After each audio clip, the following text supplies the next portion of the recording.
Bien, buen día.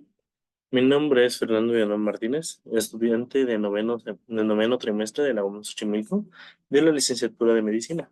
Yo les voy a hablar sobre el carcinoma vasocelular o también del cáncer epidermoide. Bien, un carcinoma es una forma de cáncer que proviene de células de tipo epitelial o granular. Ahora, la palabra cáncer y carcinoma no son sinónimos, ¿de acuerdo? Para estar en el mismo contexto. Cáncer engloba todo lo que son lesiones que existen de cáncer, valga la redundancia. Pueden ser carcinomas, puede ser de mama, de próstata, todo eso. Pero carcinoma se refiere al solo cáncer de la piel. A eso nos referimos, solo a esa área. Bien, ahora que estamos en el mismo contexto, vamos a ver que este tipo de carcinoma se divide en dos grupos: el carcinoma epidermoide y el adenocarcinoma.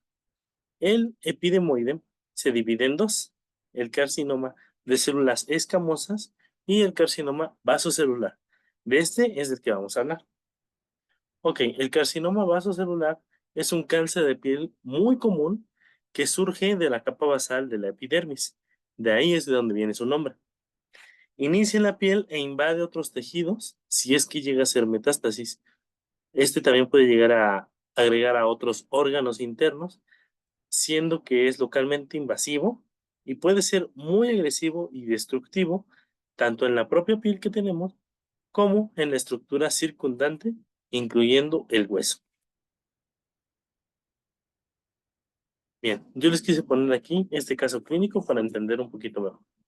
¿De acuerdo? Tenemos una paciente femenina de 71 años quien acude al servicio por presentar una lesión exofítica en la región nasogeniana, aquí, derecha, con evolución de un año aproximadamente, con aumento de volumen de origen desconocido en dicha zona.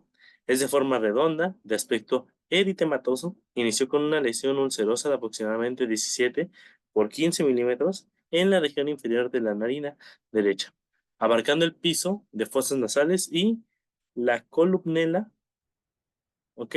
Aquí la paciente refiere parestesia en la región nasolabial, no presenta secreciones ni cambio en la capacidad olfatoria.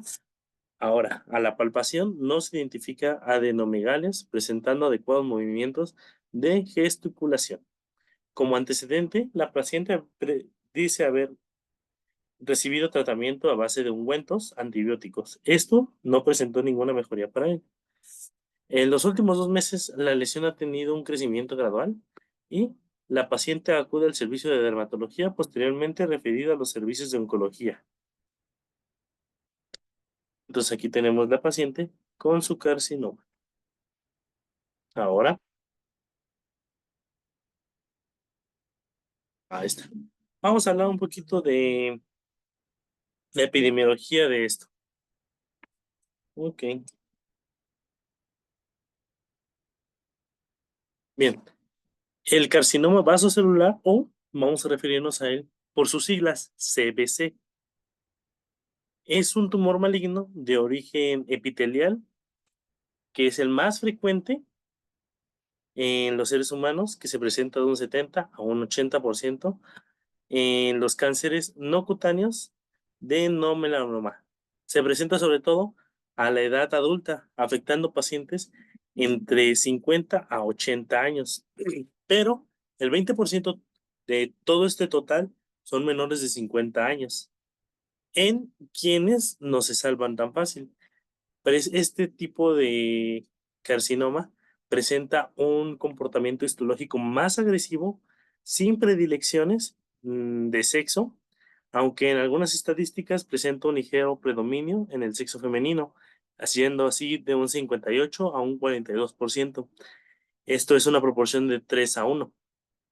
¿Ok? Ahora, hablando sobre México, 1 de cada 5 mexicanos lo va a padecer, solo que este se va a desarrollar muy lentamente y el 95% de los casos se queda en la piel, es decir, que este no hace metástasis. Ahora, los factores de riesgo que llegamos a tener. Para empezar, tener una tez blanca influye mucho, debido a que las personas de piel más oscura tienen un efecto protector de la melanina. Ahora, la lesión o la inflamación, las que son crónicas más que nada, son de alto riesgo, debido a que el área donde fue afectada, aumenta su riesgo de padecer un carcinoma. Los tratamientos de la psoriasis con luz ultravioleta administrados a pacientes aumenta el riesgo de padecer no solo el carcinoma, sino algún otro tipo de patologías relacionadas con la piel.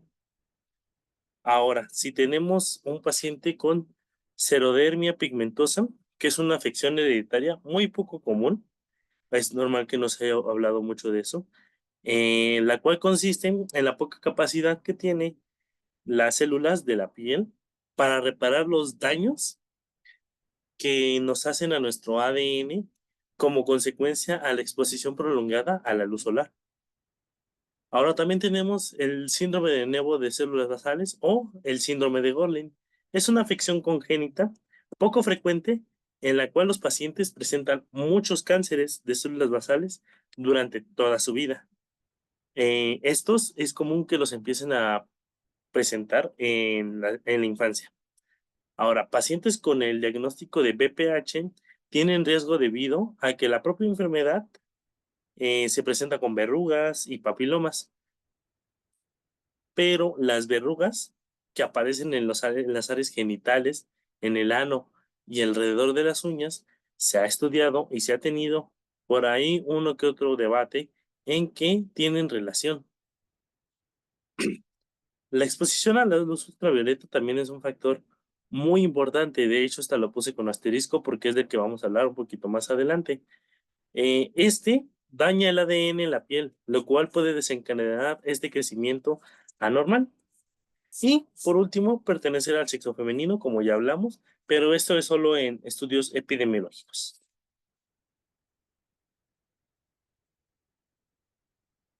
Bien, ahora, ¿cuál es su etiología? El CBC se origina a partir de células madres con la capacidad de convertirse en cualquier célula de la capa basal epidérmica y también los folículos pilosebáceos, que estos son los que engloban el folículo del pelo y son los factores también extrínsecos, que son los más importantes, que son los que son del medio ambiente, no son culpa de nosotros, sino es culpa del ambiente, que estos pueden ser la exposición a la luz ultravioleta, como ya se mencionó, o también a algunos químicos. Ahora, también tenemos factores intrínsecos. Estos sí ya son parte nuestro, la cual es más que nada genético. Nosotros no lo buscamos, lo adquirimos ya desde nacimiento. ¿Cómo pueden ser los ya mencionados síndrome de Gorlin, entre otros? ¿Ok? El factor que se predomina Los factores que se predominan como infiltrantes aquí en esta literatura se relacionan con un aumento del número de filamentos de actina. Esta actina es una proteína filamentosa de protoplasma celular, ¿de acuerdo? Que se encarga de darle forma a la célula, también de fijar las proteínas a la membrana y participa en los movimientos celulares que le da contracción a las células musculares. También tiene que ver mucho el DNA tetraploide y colágenos de tipo 4. Este es muy importante porque es uno de los que más tiene la capa basal.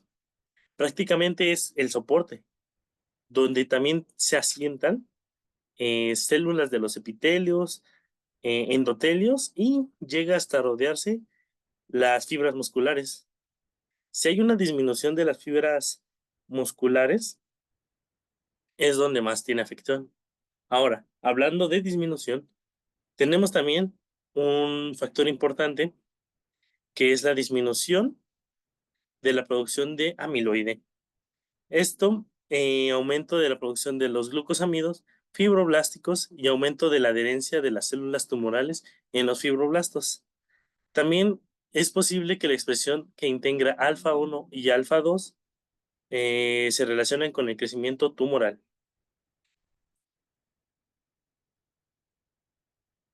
Ahora, la fisiopatología, ¿qué nos refiere?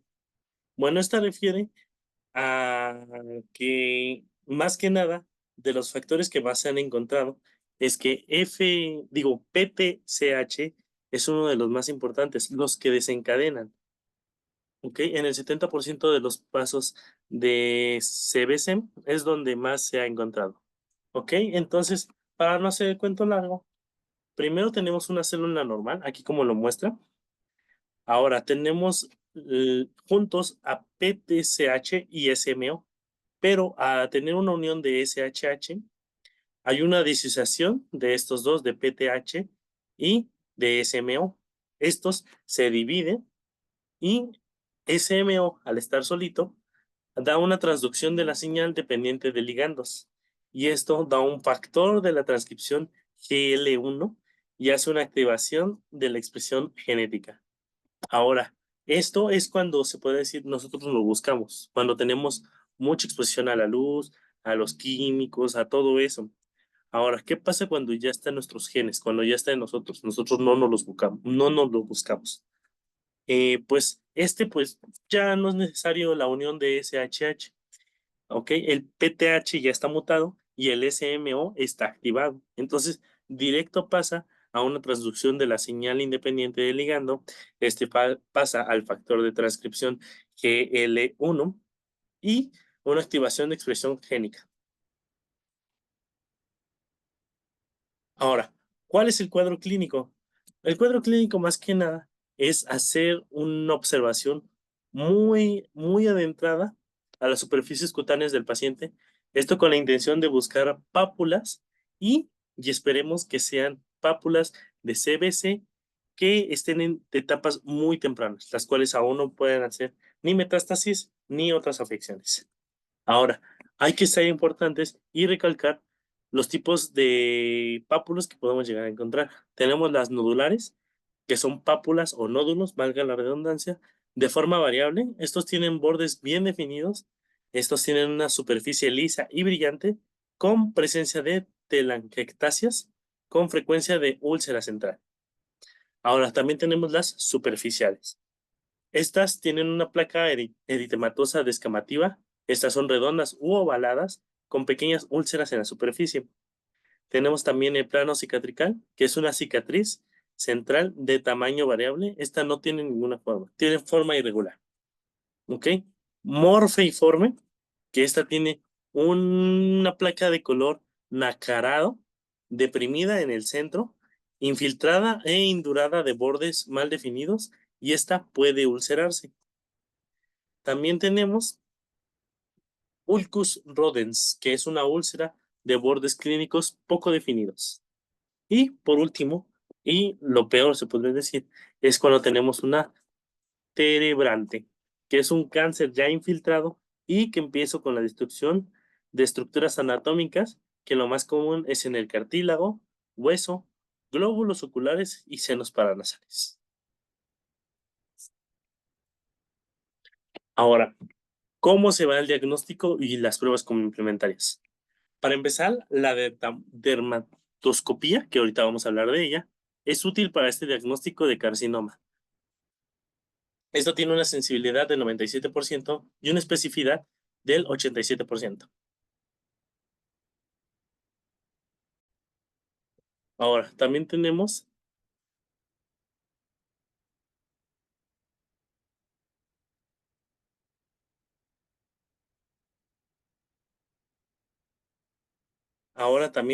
la resonancia magnética. Bien, ahora también tenemos la resonancia magnética, la cual muestra una alta exactitud para delimitar la extensión del carcinoma. Esto tiene una sensibilidad del 100% y una especificidad del 88.5%. Ok, también podemos realizar una biopsia. Esto en caso de que el diagnóstico esté en duda, no sepamos si sí o no. Entonces, para estar seguros, biopsia. O también podemos llegar a hacer una biopsia, entra ahí la biopsia.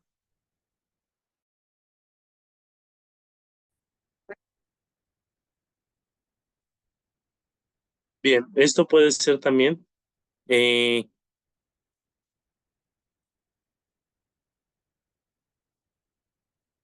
Disculpen las dificultades técnicas. Bien, ahí está. Ahora, también se puede llegar a hacer una biopsia en caso de que el tratamiento sea dudoso o intervenga las características histológicas del CBC. Ahora, para el diagnóstico es importante tener en cuenta el ABCDE, el cual es asimetría, los bordes como son, qué color tiene, el diámetro que tiene y cuánta evolución ha tenido. Ahora, una biopsia de la piel también se puede hacer, como se mencionó. Esta puede ser una biopsia por raspado o una biopsia por punción.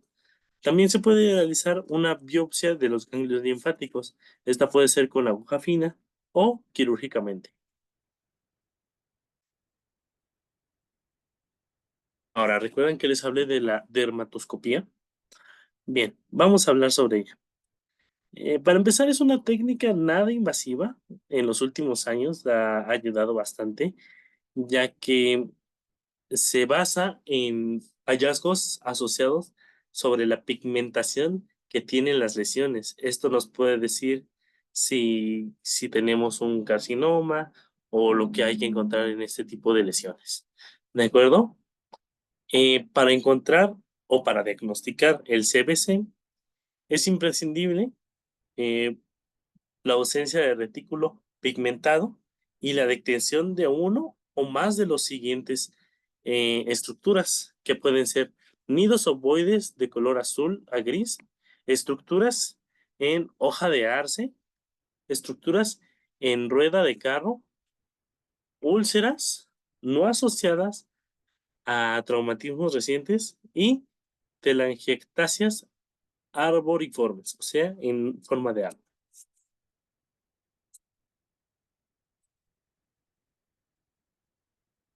Lo que tenemos, una. En el cuadro A tenemos una en forma de,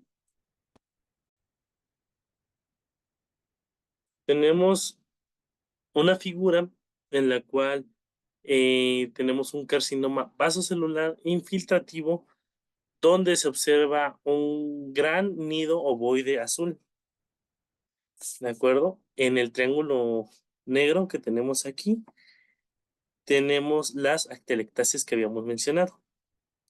¿Ok? En el B, ¿qué encontramos en el B? Se encuentra un CBC infiltrado pigmentado con múltiples glóbulos que son azul a grises, como se mencionó, ¿de acuerdo? En el C tenemos un CBC con telamectasias finas y estructuras en hoja de arce. No sé si lo vean muy bien, pero aquí se encuentra. ¿Ok? En el D tenemos un CBC superficial, como lo podemos ver, de 2 milímetros aproximadamente, con múltiples estructuras concéntricas. Y aquí en la otra estructura, en la zona B, tenemos una en forma de arce. Y recordemos, esta es la forma de arce, la bandera de Canadá. Ahora, para que te nos quede más claro, aquí es donde les puse un dibujito más animado para tener. Y tenemos las hojas de arce, tenemos las telemectasias, todo ese tipo, úlceras también, aquí las tenemos, glóbulos de color azul gris, todo esto, ¿ok? Ahora, ¿cuál es el tratamiento? El tratamiento quirúrgico, no queda de otra. El tratamiento de primera línea para el CBC fácil de tratar, y así es como se podría decir que los catalogan, es la cirugía completa, ¿de acuerdo? Una cirugía controlada microscópicamente y esto puede ser muy fácil, ya que si se toma una tomografía, como se dijo, se puede ver qué tal está delimitado el CBC, ¿de acuerdo? Ahora, si es que tenemos un CBC difícil de tratar, debe ser discutida esta sí. Esta puede ser de las que han hecho metástasis, entre otras cosas, ¿de acuerdo? Debe ser discutida por una junta multidisciplinaria que se deben de formar por varios oncólogos.